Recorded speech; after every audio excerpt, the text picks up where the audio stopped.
Assalamualaikum warahmatullahi wabarakatuh. Perkenalkan, saya Muhammad Arif Rizkyla. Pada video kali ini saya akan memaparkan tentang koneksi antar materi modul 1.4 tentang disiplin positif.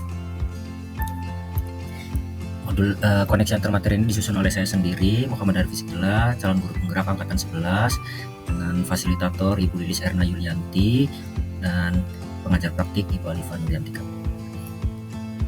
Bahasan yang pertama adalah tentang disiplin dan merdeka. Ki Hajar Dewantara menyatakan bahwa untuk mencapai kemerdekaan, dalam konteks pendidikan kita saat ini, untuk menciptakan murid yang merdeka, syarat utamanya adalah harus ada disiplin yang kuat. Disiplin yang dimaksud adalah disiplin dari diri yang memiliki motivasi internal. Jika kita tidak memiliki motivasi internal, maka kita memerlukan pihak lain untuk mendisiplinkan kita, atau motivasi eksternal karena berasal dari luar, bukan dari dalam diri kita sendiri. Kemudian ada 5 kebutuhan dasar manusia yang nanti akan menjadi pendorong atau motif dari perilaku manusia. Yang pertama, bertahan hidup. Kemudian kasih sayang dan rasa diterima. Lalu penguasaan. Yang keempat, kebebasan. Dan yang terakhir adalah kesenangan. Kemudian teori motivasi perilaku manusia. Manusia melakukan sesuatu ada motivasinya. Yang pertama adalah menghindari ketidaknyamanan atau hukuman, yang merupakan motivasi eksternal.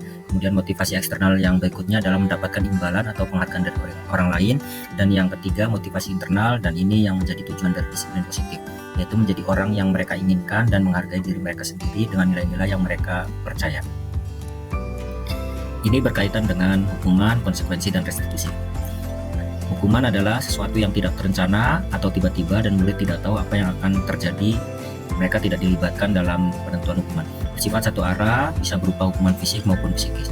Adapun kalau konsekuensi, bersifat terencana, sudah disepakati sesuai peraturan atau kesepakatan, murid tetap dibuat tidak nyaman, dan sikap guru selalu memonitor murid. Yang ketiga adalah restitusi. Ini adalah proses menciptakan murid memperbaiki kondisi kesalahan, proses yang membimbing murid untuk mencari solusi sendiri dengan kolaboratif. Kemudian dalam prosesnya ada peran guru. Guru nanti mengontrol siswa. Menurut Dr. William Glasser, berkesimpulan ada 5 posisi kontrol yang diterapkan seorang guru, orang tua, ataupun atasan dalam melakukan kontrol. Yang pertama adalah penghukum. Orang-orang yang menjalankan posisi penghukum senantiasa mengatakan bahwa sekolah memerlukan sistem atau alat yang dapat lebih menekan murid lebih dalam lagi. Yang kedua adalah pembuat rasa bersalah. Pada posisi ini biasanya guru akan bersuara lebih lembut. Membuat rasa bersalah ini akan menggunakan keheningan yang membuat orang lain atau siswa merasa tidak nyaman, bersalah, atau rendah diri. Posisi kontrol yang ketiga adalah teman. Guru berupaya mengontrol murid melalui pendekatan persuasif. Guru di posisi teman menggunakan hubungan baik dan humor untuk mempengaruhi murid. Yang keempat adalah posisi pemantau.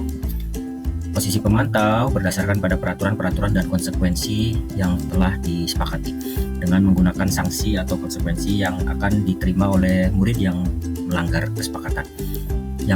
Yang terakhir adalah manajer. Posisi pemantau berdasarkan pada peraturan-peraturan dan konsekuensi, dengan menggunakan sanksi-sanksi atau konsekuensi. Proses dalam menjalankan kontrol guru sebagai manajer itu sebaiknya menjalankan segitiga restitusi, yaitu dialog yang dijalankan oleh guru agar dapat menghasilkan murid yang mandiri dan bertanggung jawab. Yang pertama, tahapannya adalah menstabilkan identitas.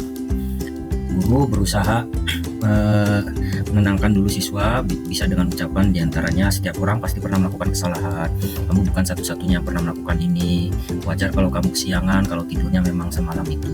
Kemudian yang kedua, validasi tindakan yang salah atau validasi kebutuhan. Ini bertujuan untuk mencari tahu apa motif dari perilaku melanggar dari murid. Bisa dengan contoh ucapan sebagai berikut, kamu tentu punya alasan mengapa melakukan itu. Adakah cara lain yang lebih efektif untuk mendapatkan apa yang kamu butuhkan? Yang terakhir adalah menanyakan keyakinan. Bisa dengan menanyakan keyakinan kelas apa yang telah kita sepakati, kamu ingin menjadi orang yang seperti apa, dan sebagainya. Menstabilkan identitas ini bertujuan untuk mengubah identitas anak dari orang yang gagal karena melakukan kesalahan menjadi orang yang sukses. Kemudian untuk validasi tindakan yang salah, ini dilakukan dengan suatu tujuan, yaitu memahami bahwa murid melakukan pelanggaran itu memenuhi kebutuhan dasar mereka. Dan yang terakhir, menanyakan keyakinan, ini untuk mengarahkan pada apa yang mereka yakini sehingga mereka mampu menentukan langkah-langkah selanjutnya dalam menjalankan kesepakatan atau keyakinan yang telah disepakati. Adapun koneksi antar materi dari modul 1.1 sampai yang terakhir sekarang 1.4. Yang pertama, modul 1.1 filosofi pendidikan Ki Hajar Dewantara. Pendidikan bertujuan untuk menuntun pada kodrat anak agar dapat mencapai keselamatan dan kebahagiaan setinggi-tingginya. Dari filosofi pendidikan ini kemudian saya turunkan menjadi visi guru penggerak, yaitu terwujudnya peserta didik yang berakhlak mulia, unggul, dan adaptif. Filosofi pendidikan Ki Hajar Dewantara dan visi guru penggerak itu dapat diwujudkan melalui yang pertama adalah nilai dan peran guru penggerak. Ini ada di modul 1.2 dan yang baru kami pelajari di modul 1.4 yaitu tentang penerapan disiplin positif. Adapun kesimpulan untuk modul 1.4 bahwa bagian-bagian dari modul ini saling berkaitan. Yang pertama adalah kaitan tentang bahwa disiplin positif ini berupa menjalankan nilai kebajikan ini perlu diwujudkan oleh posisi guru sebagai control manager. Kemudian dijalankan melalui proses segitiga restitusi. Harapannya nanti guru dapat mengetahui apa kebutuhan dasar dari murid sehingga mereka melakukan pelanggaran, dan guru menuntun murid agar menemukan motivasi internal sehingga mereka melakukan sesuatu termasuk disiplin positif dari keinginan mereka sendiri. Adapun refleksinya, hal yang menarik yang saya temukan adalah semakin kita belajar, kita semakin tahu bahwa ada banyak hal yang kita belum paham. Saya mengalami perubahan pola pikir, diantaranya bahwa pembentukan disiplin positif adalah yang paling penting adalah motivasi internal agar disiplin positif dapat diwujudkan oleh murid secara konsisten, berkesinambungan, dan mandiri. Lalu posisi kontrol dan restitusi sebelum saya mempelajari modul, semula saya merasa posisi kontrol saya sebagai teman atau pemantau adalah posisi yang sudah ideal dalam menuntun murid untuk mencapai disiplin positif. Namun ternyata ada yang lebih ideal, yaitu posisi manajer yang menuntun murid untuk meyakini motivasi internalnya sehingga mereka dapat menciptakan kedisiplinan yang mantap dan tidak bergantung pada pihak lain.